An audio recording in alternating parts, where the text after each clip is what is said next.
25ویں پارے کا آغاز سورہ حامیم السجدہ کی آیہ نمبر 47 سے ہوتا ہے، جس میں اللہ تعالیٰ کے علم محیط کا بیان فرمایا گیا کہ قیامت کا علم بھی اسی کے قبضے و اختیار میں ہے، اور کسی بھی پھل کے غلاف سے کیا برآمد ہوتا ہے، کسی مادہ کے پیٹ میں کیا ہے اور وہ کیا جنے گی، یہ ساری وہ چیزیں ہیں جن کا علم اللہ سبحانہ و تعالی ہی کے پاس ہے۔ ہاں، اللہ کی عطا سے، اللہ اگر کسی کو عطا فرمائے یا انسان اللہ کی دی ہوئی طاقت و صلاحیت سے کچھ ایسے آلات ایجاد کر لے جن سے وہ ان میں سے کسی چیز کا علم پا لے، تو یہ اس آیت کے خلاف نہیں، اور اس کا ہرگز یہ مطلب نہیں ہے کہ نعوذ باللہ آج کسی ایکس رے مشین یا کسی الٹرا ساؤنڈ مشین کا رزلٹ نعوذ باللہ ثم نعوذ باللہ اللہ کے علم کے مقابل، ہرگز ہرگز ایسا نہیں۔ اللہ کا علم آلات کا محتاج نہیں ہے۔ آج دنیا کا بڑے سے بڑا میڈیکل ایکسپرٹ، بڑے سے بڑا میڈیکل جو ہے وہ پریکٹیشنر، جسے ہم ڈاکٹر کہہ دیا کرتے ہیں، وہ بغیر ایکس رے الٹرا ساؤنڈ کے کچھ کہنے کی پوزیشن میں نہیں۔ اور کتنی بے شمار مثالیں ہیں کہ جب رپورٹس خود الٹرا ساؤنڈ اور ایکس ریز، ان کے اندر بے پناہ اختلاف اور اس کے اندر جو ہے وہ بڑا فرق پیدا ہو جایا کرتا ہے۔ یہ انسان کے عارضی علم ہے، یہ مشینوں کی ایجاد یہ اس کی بخشی ہوئی صلاحیتوں سے ہے۔ اس کا علم کسی آلے کا محتاج نہیں ہے، کسی مشین کا محتاج نہیں ہے، نہ وہ عارضی ہے، نہ وہ کسی کا دیا ہوا ہے، نہ وہ ان اسباب کا محتاج ہے۔ اس کا علم حقیقی ہے، ذاتی ہے، ازلی ہے، ابدی ہے، ہمیشہ ہمیشہ کے لیے ہے، اور اس میں کسی قسم کی خطا یا غلطی کا کوئی امکان نہیں۔ انسان کی جو عام فطرت ہے، اور خصوصاً جو مشرک و کافر انسان ہے، اس کا ذکر کیا گیا کہ جب ہم اس پر انعام کرتے ہیں، اپنی نعمتیں بخشتے ہیں، تو وہ ہمارے احکام سے روگردانی کر لیتا ہے، ہمارے پیغام کو ہی بھلا دیتا ہے، اور جب اسے تکلیف پہنچتی ہے تو پھر لمبی لمبی دعائیں مانگنے لگ جاتا ہے۔ فرمایا یہ بندہ مومن کا عمل نہیں ہوا کرتا۔ بندہ مومن ہر حال میں، خوشحالی ہو یا تنگ دستی ہو، آرام ہو یا تکلیف ہو، خوشی ہو یا خدا نخواستہ کوئی اور معاملہ ہو، وہ کسی حال میں بھی اپنے پروردگار کی ناشکری نہیں کرتا ہے، اس سے غافل نہیں ہوا کرتا، اور اس کے احکام سے روگردانی اختیار کرنا یہ بندہ مومن کا شیوا نہیں ہوا کرتا۔ آیہ نمبر 53 میں فرمایا کہ ہم ان مشرکین و کفار کو ان کے ارد گرد پھیلی ہوئی کائنات میں بھی اور خود ان کی اپنی ذات میں بھی اپنی قدرت کی نشانیاں دکھائیں گے، حتیٰ یتبین لہم انہ الحق، یہاں تک کہ ان پر یہ بات عیاں ہو جائے کہ وہی حق ہے۔ کائنات میں پھیلی ہوئی نشانیاں، زمین و آسمان، بارش، پانی، مختلف جگہوں پر قرآن نے تفصیل سے بیان کیا، اور یہاں اختصار کے ساتھ انسان کے اپنے وجود میں جتنا جھانکتے چلے جائیں، انسان کی بینائی سے لے کر گفتگو گویائی کی قوت تک، اس کے چھونے کی صلاحیت سے لے کر اس کے سونگھنے کی حس تک، اس کے جسم کے انگ انگ، اور پھر ان سب سے بڑھ کر جو فکر و شعور کی بے پناہ صلاحیتیں اللہ نے عطا فرمائی ہیں، فرمایا تم اپنے وجود میں غور تو کر کے دیکھو، یہ اللہ کی قدرت کی نشانیاں ہیں۔ اور پھر جب انسان کا علم اپنی انتہا کو پہنچتا اور وہ یہ کہنے لگ جاتا ہے کہ میں سب کچھ کر سکتا ہوں، پھر اللہ کوئی نئی بیماری بھیج دیتا ہے، پھر اللہ اسے کسی نئے مسئلے سے دوچار کر دیتا ہے جس میں اپنی تمام تر کوششوں کے باوجود اسے کوئی حل نہیں سوجھتا۔ پھر انسان پر اپنی بے بسی عیاں ہوتی ہے، حتیٰ یتبین لہم انہ الحق، پھر عیاں ہوتا ہے کہ حق وہی ہے، سچ وہی ہے، اور اصل اسی ذات کے پاس ساری کائنات کا قبضہ و اختیار ہے۔ سورۃ الشورى 25ویں پارے کی دوسری سورہ مبارکہ ہے، اس میں 53 آیات اور 5 رکوع ہیں۔ حامیم عین سین قاف، ان حروف مقطعات سے آغاز کر کے فرمایا کہ حبیب آپ کی طرف بھی اللہ اسی طرح وحی فرماتا ہے جیسے آپ سے پہلے انبیاء و مرسلین کی طرف کی، اور اللہ العزیز الحکیم عزت و حکمت والا ہے، آسمانوں زمینوں میں جو کچھ بھی ہے اسی اللہ کی ملکیت میں ہے، وَهُوَ الْعَلِيُّ الْعَظِيمُ، وہ ساری بلندیوں اور عظمتوں کا مالک ہے۔ اس سورہ مبارکہ کے اندر ایک بار پھر اللہ سبحانہ و تعالی نے دیگر مکی صورتوں کی طرح عقیدہ توحید، عقیدہ رسالت، قرآن حکیم کی حقانیت اور مرنے کے بعد دوبارہ زندہ کیے جانے کے عقیدے کو وضاحت، خوبصورتی اور قرآنی اسلوب سے بیان فرمایا۔ آیہ نمبر 17 میں فرمایا کہ اللہ وہ ذات ہے جس نے حق کے ساتھ کتاب نازل فرمائی، والمیزان، اور جس نے انصاف کی ترازو نازل فرمائی۔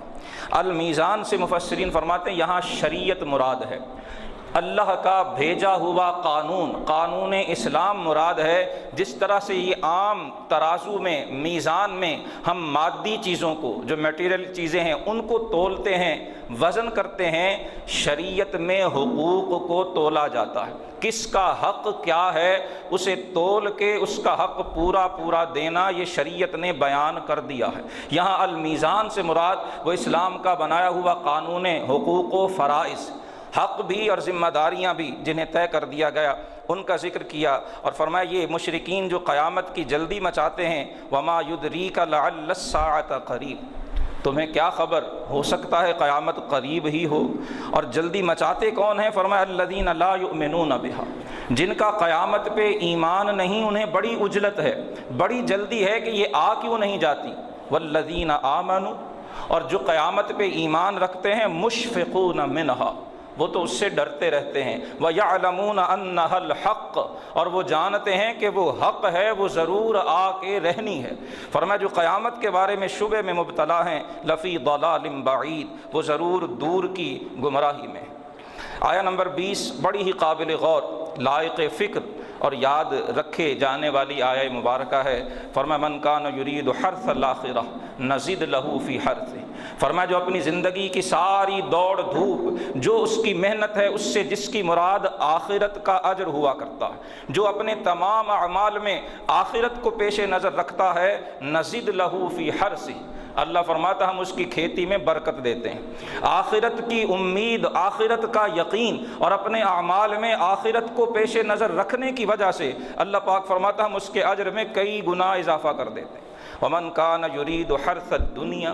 اور جس کی ساری دوڑ دھوپ، دن بھر کی 24 گھنٹے کی مصروفیات کا مطلوب و مقصود صرف اور صرف دنیا کمانا ہے، فرمایا نؤتہ منہا، ہم دنیا میں سے تھوڑا سا اسے دے دیتے ہیں، وما لہ فی الآخرۃ من نصیب، اور ایسے بدقسمت کا آخرت میں کوئی حصہ نہیں ہوا کرتا۔ مومن اور کافر کا فرق بیان کیا جا رہا ہے کہ کافر صرف اور صرف اس دنیا کے لیے سب کچھ کرتا ہے، اس کا منتہائے مقصود وہ اس دنیا کی آسائش، دنیا کا آرام، دنیا کی لذت، دنیا کی رنگینی اور دنیا کی خوبصورتی ہوا کرتا ہے، اور مومن کا مطلوب و مقصود آخرت اور رضائے الہی ہوا کرتا ہے۔ فرمایا دونوں کے اندر بہت بڑا فرق ہے۔ اسی رکوع کے اندر ارشاد فرمایا گیا کہ اللہ رب العالمین وہ ذات بابرکات ہے جو اپنے بندوں کی توبہ کو قبول فرماتا ہے، ان کے گناہوں سے درگزر فرماتا ہے، اور تم جو کچھ بھی کرتے ہو اللہ اسے جانتا ہے۔ فرمایا اگر اللہ اپنے سارے بندوں کا رزق وسیع کر دیتا، ہر ایک کے پاس کھلا رزق ہوتا، تو لبغوا فی الارض، ان میں سے کئی ایسے ہوتے جو زمین میں فساد پھیلا ڈالتے۔ آج جو فقر میں اور بعض اوقات جن کے پاس رزق کم ہے، انہیں اللہ کا شکر ادا کرتے ہوئے ہمیشہ فرما بردار رہنا چاہیے۔ بعض اوقات دولت انسان کو ان راہوں پہ لے جاتی ہے جہاں اس کے بغیر جانے سے وہ بچا رہتا ہے۔ اس آیہ مبارکہ میں اسی طرف اشارہ کیا گیا، اور فرمایا وَلَٰكِن يُنَزِّلُ بِقَدَرٍ مَّا يَشَاءُ، لیکن وہ اندازے سے جتنا چاہتا ہے اتنا نازل فرماتا ہے۔ إِنَّهُ بِعِبَادِهِ خَبِيرٌ بَصِيرٌ، بے شک وہ اپنے بندوں سے خبردار اور انہیں دیکھتا ہے۔ لیکن اس کا یہ مطلب بھی نہیں کہ جو حرام سے لوگوں کے حقوق چھین کے قبضہ کر کے غاصبانہ طریقے سے جیب بھرتا چلا جا رہا ہے، یہ نعوذ باللہ ثم نعوذ باللہ اللہ کی عطا ہے، ہرگز نہیں۔ اللہ نے اسے مہلت دی ہوئی ہے۔ یہ جو حرام کا مال وہ اکٹھا کر رہا ہے، یہ اس کے لیے جہنم کا ایندھن بنے گا۔ یتیم کا مال کھانے والے کو قرآن حکیم نے فرمایا وہ تو اپنے پیٹ کے اندر یأکلون فی بطونہم نارا، وہ تو یتیم کا مال سمیٹ کے بڑے لذیذ کھانے کھاتے ہیں، بڑی لذیذ خواہشات پوری کرتے ہیں، بڑے انواع و اقسام کے اپنے لیے جو ہے وہ چیزیں حاصل کرتے ہیں۔ اللہ فرما رہے وہ اپنے پیٹ میں جہنم کی آگ بھر رہے ہیں۔ یہاں مقصود ہے کہ جو تقدیر ہے وہ اللہ کی طرف سے مقرر کی ہوئی ہے، اور اللہ کے فیصلوں میں بہت بڑی حکمت ملحوظ ہوا کرتی۔ اس سورہ مبارکہ کا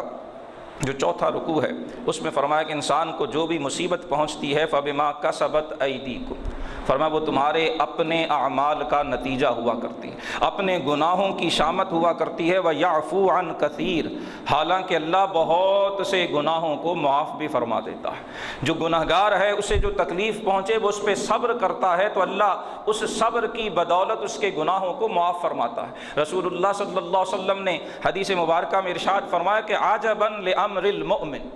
جو مومن کا معاملہ ہے وہ تو بڑا ہی عجیب ہے۔ فرمایا اس کے لیے ہر طرح سے خیر ہی خیر ہے۔ ان اصابتہ سراء فشکر فہو خیر اللہ، اگر اللہ اسے آسانیاں دے، نعمتیں دے، وہ شکر ادا کرے تو یہ نعمتیں اس کے لیے بھلے کا باعث ہیں، اور اگر اسے تکلیف پہنچے وہ صبر کرے تو یہ صبر بھی اس کے گناہوں کی معافی کا ذریعہ بن جایا کرتا ہے۔ یہاں اسی چیز کی طرف توجہ دلائی گئی۔ ہاں جو اہل اللہ ہیں، جو اللہ کے نیک اور برگزیدہ بندے ہیں، بعض اوقات ہم دیکھتے ہیں کہ ان پر بھی تکالیف آتی ہیں، تو علماء نے لکھا ہے، حدیث میں ذکر کیا گیا کہ ایسے نیک اور برگزیدہ بندوں پر آنے والی وہ تکالیف وہ ان کے درجات کی بلندی کا ذریعہ ہوا کرتی ہے۔ بعض روایات میں فرمایا گیا کہ اللہ پاک نے اپنے ایک بندے کے لیے ایک بڑا اعلیٰ اور بلند رتبہ مقرر کیا ہوتا ہے، وہ اپنی عبادت، اپنی پرہیزگاری، اپنے تقوی کی وجہ سے اس رتبے تک نہیں پہنچ پاتا، پھر اسے کسی مصیبت میں مبتلا کیا جاتا ہے۔ جب وہ اس مصیبت میں صبر کرتا ہے،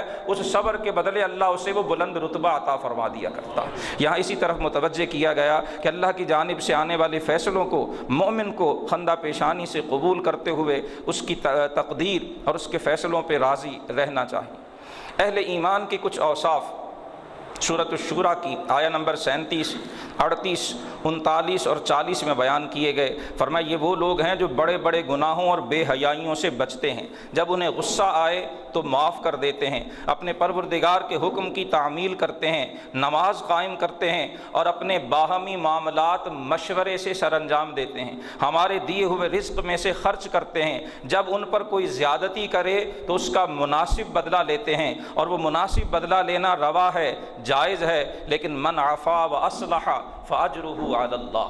جو زیادتی کرنے والے کو معاف کر دے، اس سے صلح کر لے تو پھر اس کا اجر اللہ کے ذمہ ہے۔ ان ذالک من عزم الامور، لیکن بتا دیا گیا کہ یہ بہت بڑی ہمت والے کاموں میں سے ہے۔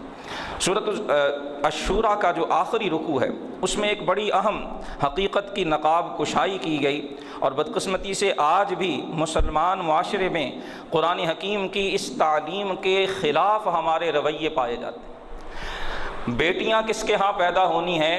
بیٹے کس کے ہاں پیدا ہونے ہیں، کتنے بیٹے دینے ہیں اور کتنی بیٹیاں دینی ہیں۔ سورہ شورى آیہ نمبر 49 اور 50 میں اللہ سبحانہ و تعالیٰ کیا ارشاد فرماتے ہیں، ذرا دھیان اور توجہ سے کاش ہم سنیں۔ اور ہمارا ایک بہت بڑا معاشرتی مسئلہ کہ جس کے ہاں بیٹیاں ہیں، سارا الزام عورت کے سر دھر دیا جاتا ہے۔ بیوی کو جو کمزور فریق ہے اسے ذمہ دار ٹھہرا دیا جاتا ہے، کبھی اس کے ماتھے طلاق کا تمغہ سجا دیا جاتا ہے، اور اگر بڑا احسان کیا جائے، طلاق نہ بھی دی جائے تو تانے مار مار کے اس کا جینا دوبھر کر دیا جاتا ہے۔ اور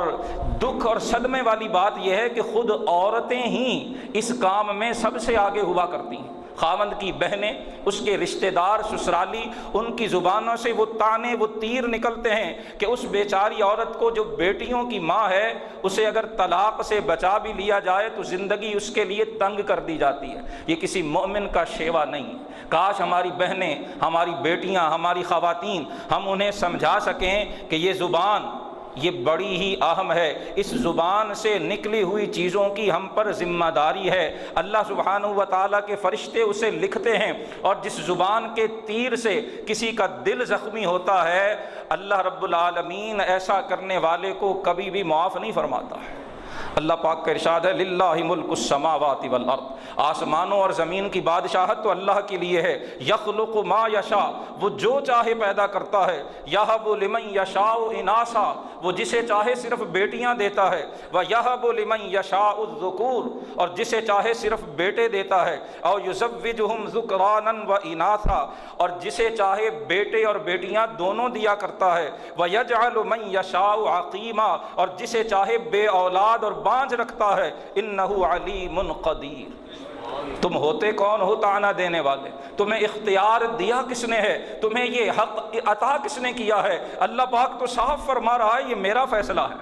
کسے صرف بیٹیاں، کسے صرف بیٹے، کسے صرف بیٹے اور بیٹیاں دونوں، اور کون وہ ہے جو ساری زندگی بیٹیوں کی مسکراہٹ کے لیے بھی ترستا رہتا ہے، جس کے آنگن میں کبھی کوئی پھول کھلا ہی نہیں، تم اپنی زبان سے اس کے دل کو بھی زخمی کرتے ہو۔ فرمایا مومن کا یہ شیوا نہیں ہوا کرتا ہے، اس کا یہ طرز فکر اور طرز عمل نہیں ہوا کرتا۔ آیا نمبر 50 کا اختتام کاش ہمیں یاد رہے، انہ علیم قدیر۔ امام رازی رحمہ اللہ دیگر مفسرین نے لکھا ہے کہ جس آیت میں جو مضمون بیان ہوتا ہے، اس آیت کے اختتام پر اللہ کی جو صفت بیان کی جاتی ہے، آیت کے مضمون سے اس صفت کا بڑا گہرا تعلق ہوتا ہے۔ آیت میں بیان کیا جا رہا ہے کہ اولاد کسے کیا دینی ہے، یہ فیصلے اللہ کے ہیں، اور اختتام ہے انہ علیم، تانا دینے والوں رب جانتا ہے، قدیر وہ قدرت کا مالک ہے، اس کی قدرت سے ڈرا کرو، اس نے اپنی قدرت سے جس کے لیے جو فیصلہ لکھا ہے اس کے فیصلوں پہ اعتراض مت کیا کرو۔ جب وہ غیرت الہی جوش میں آتی ہے تو بعض اوقات یہی زبان کی جو ہماری بے احتیاطیاں ہیں یہ ہماری راہوں میں مشکلات کا باعث بنا کرتی ہیں۔ اور بعض مفسرین نے لکھا ہے کہ اللہ نے یہ تمام مثالیں اپنے انبیاء میں بھی رکھی ہیں۔ اللہ کے انبیاء میں سے کچھ وہ ہیں کہ جنہیں اللہ پاک نے صرف بیٹیاں عطا فرمائیں، جیسے جناب لوط علیہ السلام ہیں جن کی صاحبزادیوں کا ذکر کیا گیا اور ان کے ہاں بیٹا نہیں تھا۔ کچھ انبیاء وہ ہیں جنہیں اللہ نے صرف بیٹوں سے نوازا ہے، جناب ابراہیم خلیل اللہ علیہ السلام کا ذکر مفسرین نے فرمایا، جناب یعقوب علیہ السلام کا ذکر کیا گیا، اور کچھ وہ ہیں جنہیں بیٹے اور بیٹیاں دونوں عطا فرمائے، جیسے اللہ نے اپنے حبیب صلی اللہ علیہ وآلہ وسلم کو شہزادیاں بھی دیں اور شہزادے بھی عطا فرمائے، اور کچھ انبیاء وہ ہیں جن کے ہاں اولاد ہوئی ہی نہیں ہے۔ آج کسی عام مسلمان اور انسان کسی مرد یا عورت پر اعتراض کرنے والے کاش انبیاء کرام علیہم الصلاۃ والتسلیمات کی ذوات مقدسہ اور ان کے احوال حیات کو پیش نظر رکھتے۔ بہرحال سورہ شورى کی یہ آیات ہماری اس بہت بڑے معاشرتی مسئلے کی عقدہ کشائی کرتے ہیں۔ تعویذوں میں اللہ تاثیر رکھ دیتا ہے،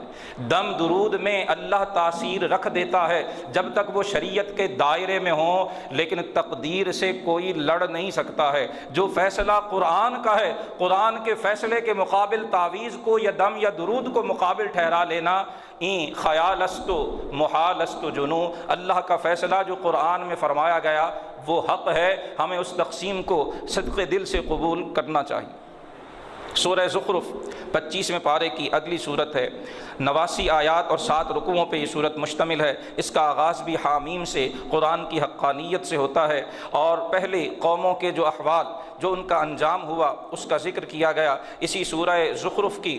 جو آیہ نمبر 13 ہے اور 14، اس میں سواری کی دعا ذکر کی گئی۔ اللہ نے ان سواریوں کو بھی اپنا انعام قرار دیا، فرمایا پانی میں تمہارے لیے کشتیاں اور خشکی میں تمہارے لیے طرح طرح کے بار برداری اور سواری کے جانور، یہ ہماری نعمت ہیں، سو جب تم ان سواریوں پہ بیٹھا کرو تذکروا نعمت ربکم، اپنے رب کی نعمت یاد کیا کرو، وتقولوا، اور یوں کہا کرو سبحان الذی سخر لنا ھذا وما كنا له مقرنین، ہر عیب سے، ہر نقص سے، ہر کمی سے پاک ہے وہ ذات جس نے اس سواری کو ہمارے لیے مسخر کر دیا۔ وہ سواری ایک جو ہے وہ دراز گوش یا ایک گھوڑے یا اونٹ کی صورت میں تھی، یا آج کسی اسپیشل اور پرائیویٹ جیٹ کی صورت میں ہو، یا قیامت تک کوئی بھی سواری جو انسان ایجاد کرے گا، سبحان الذی سخر لنا ھذا، جس عقل سے وہ ایجاد کرے گا یہ عقل اللہ کی بخشی ہوئی ہے۔ سو فرمایا جب کسی بھی سواری پہ سوار ہو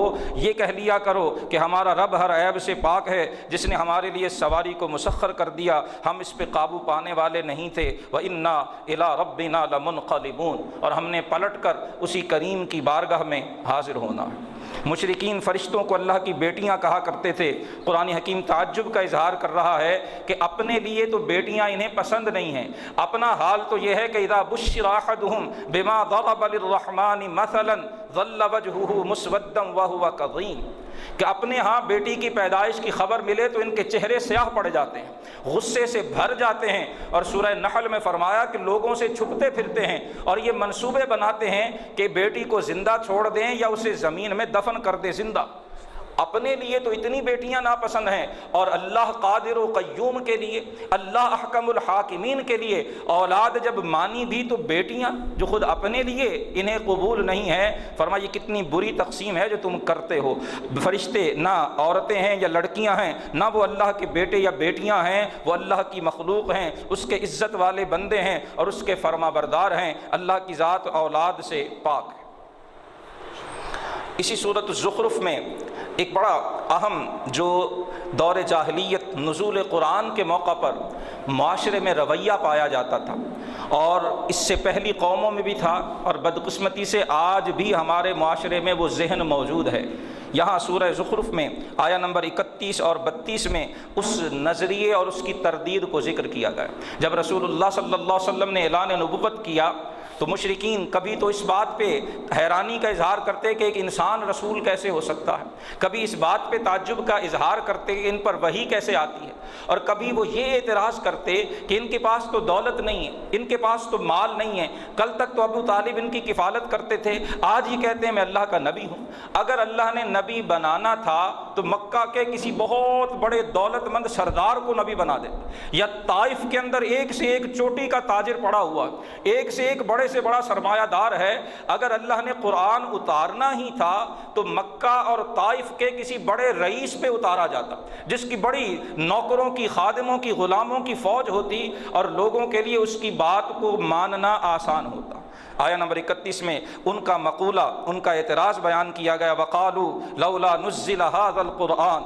عَلَى رَجُلٍ مِّنَ الْقَرْيَتَيْنِ عَظِيمٍ۔ اگر قرآن اتارنا ہی تھا تو مکہ اور طائف کے کسی بڑے رئیس پہ کیوں نہیں اتارا گیا؟ بعض مفسرین نے لکھا ہے کہ ولید جو ایک بہت بڑا مشرکوں کا سردار تھا مکہ کا، وہ کہنے لگا کہ اگر قرآن نازل کیا جانا تھا، نبی بنایا جانا تھا تو مجھے بنایا جاتا، نعوذ باللہ من ذالک۔ یا طائف میں ابو مسعود ثقفی بڑا رئیس اور دولت مند ہے، اسے نبوت دی جاتی، یہ عبد المطلب کے یتیم پوتے کو نبی کیوں بنایا گیا؟ اب جواب سنیے، اہم یقسمون رحمت ربک،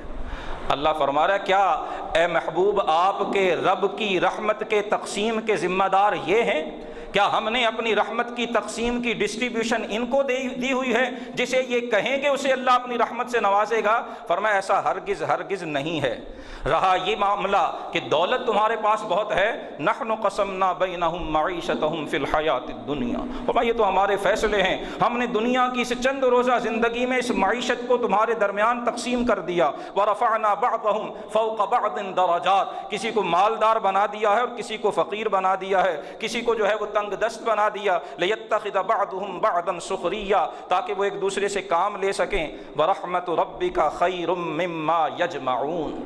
اے محبوب آپ کے رب کی رحمت اس دولت سے بہت بہتر ہے جسے وہ جمع کرتے۔ کیا آج کا ہمارا نوجوان جو اکانومی کے پیچھے، اچھے فیوچر، اچھے مستقبل، برائٹ فیوچر کے پیچھے قرآن کو بھی پسے پشت پھینکے جا رہا ہے، دین کو بھی پسے پشت پھینکے جا رہا ہے، شریعت کو، محمد الرسول اللہ پہ اترنے والے اللہ کے احکام کو بھی وہ نعوذ باللہ آؤٹ ڈیٹڈ اور نعوذ باللہ جو ہے وہ اذکار رفتہ سمجھ کے پیچھے چھوڑ کے اس بھاگتے اس اپنے سنہرے مستقبل کے پیچھے اندھا دھند بھاگے جا رہا ہے؟ کیا چند لمحے رک کر وہ قرآن کی آیت پڑھنے کا خود کو آمادہ کر پاتا ہے کہ وَرَحْمَتُ رَبِّكَ خَيْرٌ مِّمَّا يَجْمَعُونَ؟ فرمایا تمہارے رب کی رحمت اس دولت سے بہت بہتر ہے جسے وہ جمع کرتے ہیں۔ اور آیا نمبر 33 میں فرمایا کہ اگر یہ نہ ہوتا کہ سارے لوگ ایک دین پہ اکٹھے ہو جائیں گے، سارے ہی کفر پہ متفق ہو جائیں گے، اگر ایسا ہونے کا ڈر نہ ہوتا تو اللہ پاک فرما رہا ہے ہم یہ کرتے کہ جو اللہ کے منکر ہیں، یہ منکروں کا ذکر کیا جا رہا ہے، لمن یکفر بالرحمن، اگر سب لوگوں کے کفر پہ اکٹھے ہو جانے کا خدشہ نہ ہوتا تو فرمایا ہم یہ کرتے کہ جو رحمان کے منکر ہیں ان کے گھروں کی چھتیں چاندی کی بنا دیتے، اور ان کے گھروں کی سیڑھیاں بھی چاندی اور سونے کی بنا دیتے، وَأَبْوَابًا وَسُرُرًا، ان کے گھروں کے دروازے بھی چاندی اور سونے کے ہوتے، وَزُخْرُفًا، اور صرف چاندی اور سونا نہیں، ان کی آرائش، ان کے بیٹھنے کی تکیہ گاہیں، نشست گاہیں جو ہیں وہ سونے اور چاندی سے سجی سوری ہوتی۔ وَإِن كُلُّ ذَلِكَ لَمَّا مَتَاعُ الْحَيَاةِ الدُّنْيَا، جس کے گھر کی چھت بھی چاندی اور سونے کی ہے، جس کی سیڑھیاں بھی چاندی اور سونے کی ہیں، جس کے بیڈ بھی چاندی اور سونے کے ہیں، جس کے صوفے اور تکیہ گاہیں اور نشست گاہیں بھی چاندی اور سونے کی ہیں، کیا ہو گیا اس سے؟ فرمایا تو دنیا کی زندگی کا چند روزہ سامان ہے، والآخرۃ عند ربک للمتقین، فرمایا آخرت تو تمہارے رب کی بارگاہ میں صرف متقین کے لیے۔ رسول اللہ صلی اللہ علیہ وسلم کا فرمان ہے، لو کانت الدنیا تعدل عند اللہ جناح بعوضۃ ما سقى منها کافرا شربۃ ماء، او کما قال الرسول صلی اللہ علیہ وسلم۔ فرمایا اگر یہ دنیا اور اس کی ساری دولت اللہ کی بارگاہ میں ایک مچھر کے پر کے برابر بھی اہمیت رکھتی تو اللہ کسی کافر کو پینے کے لیے پانی کا گھونٹ بھی عطا نہ کرتا۔ اس دنیا اور اس کی ساری دولت کی اللہ کی بارگاہ میں کوئی وقت ہے ہی نہیں۔ حضور تشریف لے جا رہے ہیں، راستے میں کوڑا کرکٹ پھینکنے کی جگہ آتی ہے، صحابہ ساتھ ہیں، وہاں کسی صحابی کا ایک بکری کا بچہ جو ناقص الخلقت تھا، وہ پورا بنا بھی نہیں ہوا تھا، چھوٹے چھوٹے کان تھے اور جسم کے اعضاء بھی ادھورے تھے، وہ مر گیا تھا، تو اس نے اس مردہ بکری کے ناقص الخلقت بچے کو کوڑے کے ڈھیر پہ پھینک دیا تھا۔ رسول اللہ صلی اللہ علیہ وسلم گزرے تو وہاں ٹھہر گئے، جو صحابہ موجود تھے فرمایا صحابہ کوئی اس بکری کے مردہ بچے کو 1 درہم کے بدلے خریدے گا؟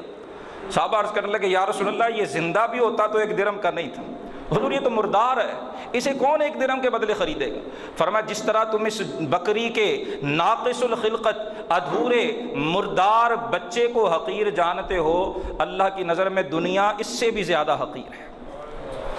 دولت حق ہونے کا معیار نہیں ہے، ایڈوانس ٹیکنالوجی حق ہونے کا معیار نہیں ہے، زندگی کی آسائشوں کی فراوانی کسی جماعت، کسی گروہ، کسی قوم، کسی جماعت کے حق پر ہونے کا معیار نہیں ہے۔ جس کے دل میں یہ شبہ پیدا ہو وہ سورہ زخرف کی تلاوت ضرور کرے، سمجھ کر پڑھے، دنیا کی بے ثباتی اس کی نگاہوں کے سامنے عیاں ہو جائے۔ تھوڑی سی تفصیل اس لیے عرض کر رہا ہوں کہ یہ بہت بڑا شبہ ہے۔ آج میڈیا کے تھرو جو بڑے بڑے اینکرز، بڑے بڑے لبرلز بیٹھے ہیں، وہ ہماری قوم کا ذہن خراب ہی یہ کر رہے ہیں، قرآن پڑھو گے تو بھوکے مر جاؤ گے، دین پڑھو گے تو بھوک اور افلاس کا شکار ہو جاؤ گے، دنیا میں کچھ بھی نہیں کر سکو گے۔ قرآن کہہ رہا ہے صرف دنیا کمانا مومن کا مقصود نہیں ہوا کرتا ہے۔ رسول رحمت صلی اللہ علیہ وسلم چارپائی پہ لیٹے ہیں، اوپر بچھانے کو بھی کچھ نہیں، گرمی ہے، قمیص مبارک اتری ہوئی ہے، جب آپ تھوڑی دیر لیٹتے ہیں بدن نازنی پہ اس چارپائی کے نشان چھپ جاتے ہیں۔ سیدنا عمر فاروق حاضر بارگاہ ہوتے ہیں،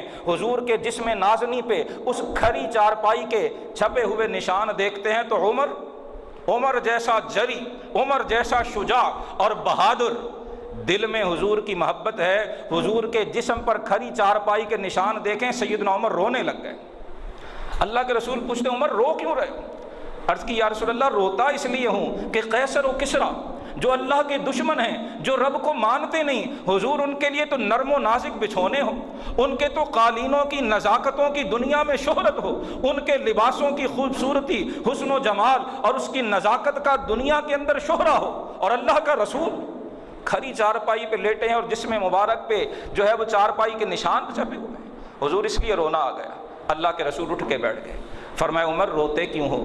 کیا اس بات پہ تمہیں خوشی نہیں ہے کہ اللہ نے انہیں چند روزہ دنیا کی نعمتیں دی ہیں اور آخرت کی نعمتیں اللہ نے ہمیں بخشی ہیں؟ مالی ولی دنیا، فرمایا میرا دنیا سے تعلق ہے کیا، میں نے دنیا سے لینا کیا ہے؟ اور حدیث میں ذکر ہوا ہے اللہ کے حبیب صلی اللہ علیہ وسلم کی بارگاہ میں جناب جبریل کو بھیجا گیا، عرض کی گئی یا رسول اللہ صلی اللہ علیہ وسلم اگر آپ ایک بار عرض کریں وادی بطحا سونے کی بنا کے خدمت میں پیش کر دی جائے، یہ کنکر، یہ چٹانیں، یہ پتھر، یہ پہاڑ، یہ سب سونے کے بنا کر آپ کی بارگاہ میں پیش کر دیے جائیں، اللہ کے رسول صلی اللہ علیہ وسلم نے فرمایا کہ جبریل نہیں، مجھے یہ محبوب ہے کہ میں ایک دن کھا کے اپنے مولا کا شکر ادا کروں اور ایک دن فاقے سے رہ کے میں اس رب کا شکر ادا کروں۔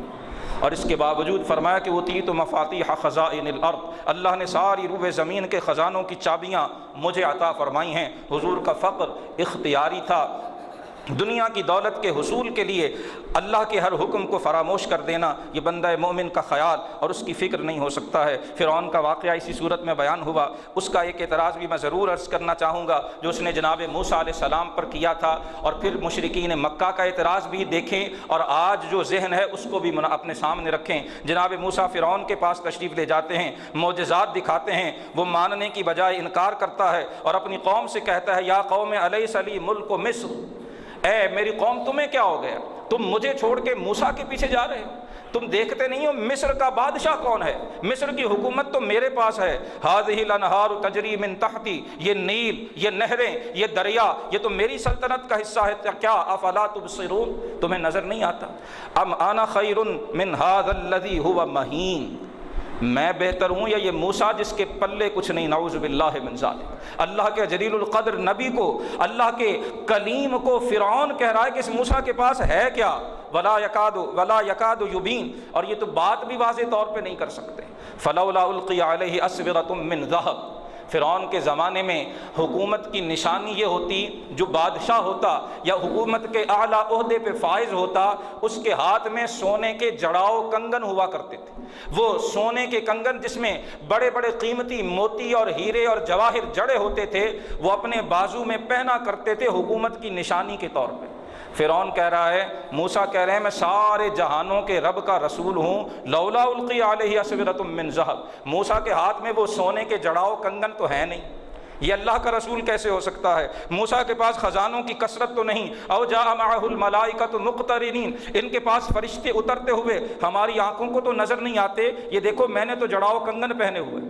اپنی دولت کو فرعون نے اپنے حق ہونے کی دلیل کے طور پہ پیش کیا تھا۔ جناب موسیٰ علیہ السلام کے پاس ظاہری دولت کے نہ ہونے کو فرعون نے ان کے حق پہ نہ ہونے کی دلیل بنایا تھا۔ آج دیکھ لیجئے یہ دلیل کون پیش کرتا ہے؟ مال و دولت کی کثرت کو درست ہونے، حق ہونے اور صحیح ہونے کی دلیل کون بنا رہا ہے؟ اور معاشی حالات جن میں بہت بڑا حصہ خود اپنی لوٹ مار کا ہے، ہمارے حکمرانوں، ہمارے سیاست دانوں اور خود مسلمانوں کی اپنی نادانیاں،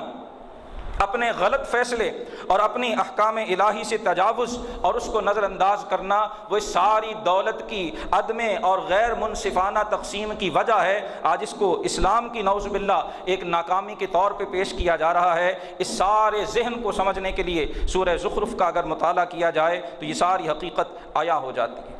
اسی سورہ مبارکہ میں جناب عیسیٰ علیہ السلام کے بارے میں فرمایا گیا وَإِنَّهُ لَعِلْمٌ لِلسَّاعَةِ فَلَا تَمْتَرُنَّ بِهَا وَاتَّبِعُونِ، سورہ زخرف کی آیہ نمبر 61 ہے۔ فرمایا جناب عیسیٰ قیامت کی ایک اہم علامت ہیں، سو ہرگز قیامت کے بارے میں شک میں مت پڑنا، میری پیروی کرو، یہی سیدھی راہ ہے۔ جناب عیسیٰ علیہ السلام قریب قیامت دنیا میں تشریف لائیں گے۔ اللہ کے رسول نے حدیث صحیح میں، بخاری میں، مسلم میں، دیگر کتب احادیث میں موجود اور روایت کی گئی، فرمایا آپ تشریف بھی لائیں گے، صلیب کو، کراس جسے عیسائی پوجتے ہیں، آپ اس کو توڑیں گے، خنزیر کو حرام قرار دیں گے، شراب کو دوبارہ حرام قرار دیں گے، سود اور جوے کو حرام قرار دے کر شریعت محمدی کے مطابق آپ دنیا میں زندگی بسر بھی فرمائیں گے اور فیصلے بھی فرمائیں گے۔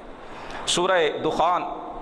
اسی پارے کی اگلی صورت ہے، 59 آیات اور 3 رکوعوں پر یہ صورت مشتمل ہے۔ عقیدہ توحید، رسالت، آخرت ایک بار پھر اس سورہ مبارکہ کا اپنے بے مثال قرآنی اسلوب میں بنیادی مضمون ہے۔ یہاں پر پھر فرعون اور اس کی قوم کے غرق ہونے کا ذکر ہے، اور قرآن نے ایک بار پھر یہاں جھنجھوڑا ہے، آخرت کی یاد دلائی ہے اور ہمیں بتایا ہے کہ دنیا کی زندگی بڑی عارضی ہے۔ فرمایا جو اقتدار، جو تخت، جو تاج، جو فوج، جو اسباب، جو مادی وسائل فرعون کے پاس تھے، مشرکین کے پاس تو ان کا عشر عشیر بھی نہیں ہے، اس کا 100واں اور 1000واں حصہ بھی نہیں ہے، لیکن جب وہ عذاب الہی کا شکار ہوئے، کم ترکو من جنات وعیون، سورہ دخان آیہ نمبر 25، فرمایا فرعون اپنے لاؤ لشکر سمیت جب غرق ہوا تو اپنے پیچھے کتنے باغ اور بہتے ہوئے چشمے چھوڑ گئے، وزروع ومقام کریم، کتنی لہلہاتی ہوئی کھیتیاں جنہیں کاٹنے والا بھی کوئی نہیں تھا، مقام کریم، عمدہ مکانات، عالی شان محلات جس میں ہر خواہش،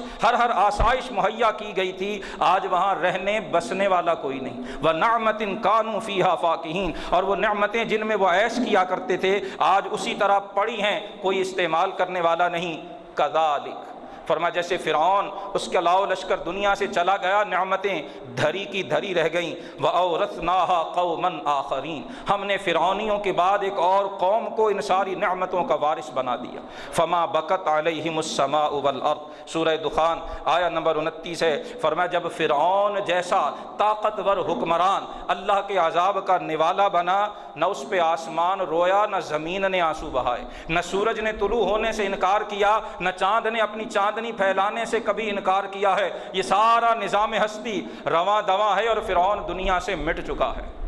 جو شخص اپنی مصروفیات کی وجہ سے نماز کا وقت نہیں نکال پاتا، جو اپنی ذاتی مصروفیات کی وجہ سے احکام الہی سے روگردانی کرتا ہے، کاش وہ اس آیہ کریمہ کو نگاہ عبرت سے تلاوت کرے۔ فرمایا ان کے جانے پہ نہ آسمان رویا، نہ زمین نے آنسو بہائے، وما کانوا منظرین، اور نہ ہی انہیں کوئی مہلت دی گئی۔ سورۃ الجاثیہ 25ویں پارے کی آخری صورت ہے، 37 آیات اور 4 رکوعوں پہ مشتمل ہے۔ پہلے رکوع میں اللہ پاک کی قدرت، اس کی عظمت اور اس کی حکمت کا ذکر بڑے ہی بلیغانہ انداز میں کیا گیا، اور آخری رکوع میں آیہ نمبر 28 میں فرمایا گیا کہ جب قیامت قائم ہوگی ترا کل امۃ جاثیہ، جاثیہ کہتے ہیں گھٹنوں کے بل گری ہوئی گروہ، جماعت اور قوم کو۔ اللہ معاف فرمائے جب انسان پر دہشت کی کیفیت طاری ہوتی ہے، جب خوف شدید اور انتہائی درجے کو پہنچتا ہے، ٹانگیں لرزتی ہیں اور قدموں کے بل کھڑے ہونا ممکن نہیں رہتا، انسان لاچاری سے گھٹنوں کے بل گر پڑتا ہے۔ اللہ پاک فرما رہا ہے کہ قیامت کا منظر ایسا ہولناک ہوگا، ترا کل امۃ جاثیہ، ہر گروہ، ہر جماعت، ہر امت اس روز اپنے گھٹنوں کے بل گری ہوئی ہوگی۔ تدعا الی کتابہا، ہر قوم کو ان کا نام عمل دیا جائے گا۔ الیوم تجزون ما کنتم تعملون، جو دنیا میں کر کے آئے ہو آج اس کا بدلہ ملے گا۔ ھذا کتابنا ینطق علیکم بالحق، یہ تمہارا نوشتہ عمل، یہ تمہارا صحیفہ عمل، یہ تمہارا نام عمل ہے جو حق اور سچ تمہیں بول کر دکھا رہا ہے۔ انا کنا نستنسخ ما کنتم تعملون، فرمایا تم جو کچھ کرتے تھے ہم وہ سب لکھ رہے تھے۔ استنساخ آج جدید عربی میں فوٹو کاپی کو کہتے ہیں، جو کاپیر مشین ہے عربی میں اس کو استنساخ کہتے ہیں۔ جیسے اس کاپیر میں جو کاغذ رکھا جائے وہ بغیر کسی تبدیلی کے اس کی کاپی بنا دیتا ہے، اس کی ایک نقل تیار کر دیتا ہے۔ اللہ پاک نام عمل عطا فرما کے کہے گا کہ اس میں اپنی طرف سے کچھ نہیں لکھا گیا، جو تم کیا کرتے تھے وہی